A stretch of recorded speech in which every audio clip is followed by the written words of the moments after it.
Salut à tous les musclés. Aujourd'hui on va parler de contraction volontaire. Regardez, là je contracte volontairement, je vais devenir giga, méga, ultra balèze. Non, on va parler de séries dégressives, parce qu'en musculation on a énormément de techniques d'intensification diverses et variées, mais l'immense majorité sont complètement inutiles. Alors pour celle-ci, déjà sur le papier on sait qu'elle est plus loin dans la filière énergétique anaérobie lactique, qu'on connaît aussi sous le nom de résistance à haute intensité ou endurance de force.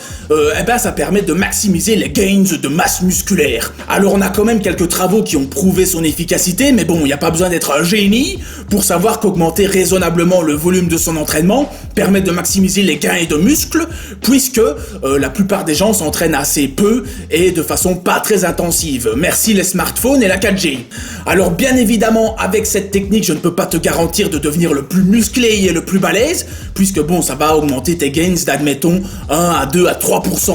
Mais le truc dans toute pratique sportive, c'est de grappiller 1% à gauche, 1% à droite, histoire au final d'être largement au-dessus du lot, largement au-dessus de celui qui se contente d'un PPL x2 avec une diète basique. Simple. Donc au niveau des avantages, on retrouve une grosse congestion. S'il y a bien une technique pour congestionner à crever, c'est bien les séries dégressives. Le deuxième avantage, comme j'ai déjà dit, ça permet d'augmenter le volume de ces séances sans se prendre la tête. Le troisième avantage, c'est aussi pour les groupes musculaires que tu ne pourras pas entraîner très lourd.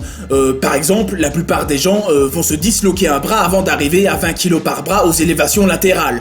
Donc là, avec les dégressives, tu peux te contenter d'entraîner avec 10 à 12 kg et puis de faire une dégressive et de quand même bien travailler tes épaules. Mais bon, en général, les soucis d'épaule, ça vient d'un manque de souplesse, une mauvaise posture, un déséquilibre dans la ceinture scapulaire. Il n'y a pas un dieu du fit game qui se dit « Oh tiens, lui, je vais l'emmerder, il aura mal aux épaules. » Non, c'est qu'en général, tu fais un peu de la merde, même s'il y a des exceptions. Donc en gros, la série dégressive, ça consiste à faire une série normale et puis d'enchaîner directement sur le même exercice avec une série plus légère qui ira là jusqu'à l'échec. Et là on va viser l'échec musculaire pour éviter de s'épuiser nerveusement inutilement. Et c'est là que ça devient un peu plus compliqué. Du coup dans l'idéal tu devras utiliser une charge qui sera comprise entre 35 et 65% de la charge que tu as utilisée durant la première partie de ta série. Mais là où on peut un peu plus creuser le sujet, c'est qu'on sait que nos muscles sont composés de différents types de fibres musculaires. Donc on a les fibres lentes, qui ne sont pas très volumineuses mais qui sont très endurantes. On a les fibres rapides qui elles sont les plus volumineuses et les moins endurantes elles sont très vite en PLS. C'est elles qu'on cherche à développer. Et puis on a entre deux les fibres intermédiaires. Et comme les proportions de types de fibres musculaires varient en fonction de la génétique, des antécédents sportifs, de l'entraînement actuel, les gens vont réagir différemment face aux dégressives. Par exemple, si tu as une facilité à gagner de la force ou que tu es un pratiquant avancé, tu as sans doute une proportion de fibres rapides beaucoup plus élevée que la plupart des gens. Ce qui fait que si tu diminues pas assez la charge lors de ta dégressive, tu vas ne faire que 4-5 reps et donc tu vas te fatiguer nerveusement. Donc paradoxalement, dans ce cas, il vaut mieux bien alléger la charge lors de sa dégressive. À l'inverse, si tu galères à gagner de la force ou que tu es un pratiquant assez débutant, alors tu as une grande proportion de fibres assez lentes. Et ce qui se passe, c'est que si, durant ta dégressive, tu diminues trop la charge, tu vas te mettre à faire du cardio, on ne pourra plus t'arrêter. Donc là, il vaut mieux que tu ne diminues pas trop la charge, histoire que ta série ne s'éternise pas et que tu favorises aussi le développement des fibres intermédiaires et plus rapides. Alors comment et où placer les séries dégressives ? Alors déjà, comme on sait qu'il faut le moins de temps de repos entre la phase 1 et la phase 2 de sa série, ce qui va vraiment être pratique, ce sont les poulies. Vive les poulies! Oh oui!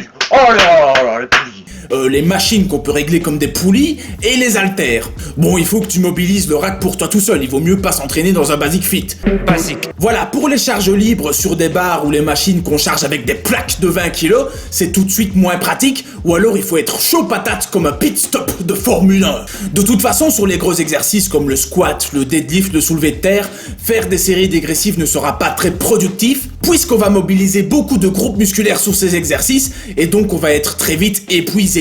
Ce sont des exercices où il vaut mieux se concentrer sur les gains de force purs et durs. Ensuite, sur les exercices d'isolation, ou avec des petites haltères ou des machines, tu pourras ajouter par exemple une dégressive à la fin de chaque exercice. Et puis à la longue, tu vas progresser et tu verras que tu pourras ajouter un peu plus de séries dégressives. En gros, voilà, je pense que tout est dit. C'est une technique simple comme bonjour et qui s'adresse à peu près près à tous les niveaux. Et quand elle est bien réalisée, eh ben, elle entraîne surtout une fatigue musculaire, et la chance, c'est que musculairement on récupère assez vite, entre 24 et 48 heures, peut-être un petit peu plus pour les plus gros groupes musculaires et pour les pratiquants plus avancés qui eux parviennent à recruter beaucoup plus d'unités motrices qu'un débutant. Voilà, si vous voulez la version écrite, n'hésitez pas à aller consulter l'article sur musclay.com.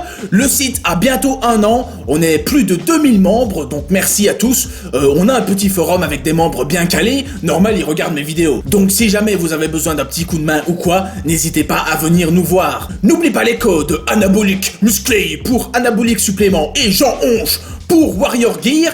N'hésitez pas à me dire si ce format de vidéo vous plaît, je pourrais ajouter plein d'autres sujets intéressants, comme la contraction volontaire, les morphotypes, la maltodextrine après l'entraînement, il y a de quoi faire. Merci à tous d'avoir regardé, et à très bientôt pour une nouvelle vidéo, ou un live, ça dépend de mes petites envies.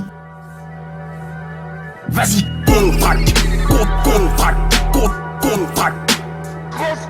Vas-y, contracte, contracte, contracte. Vas-y, contracte.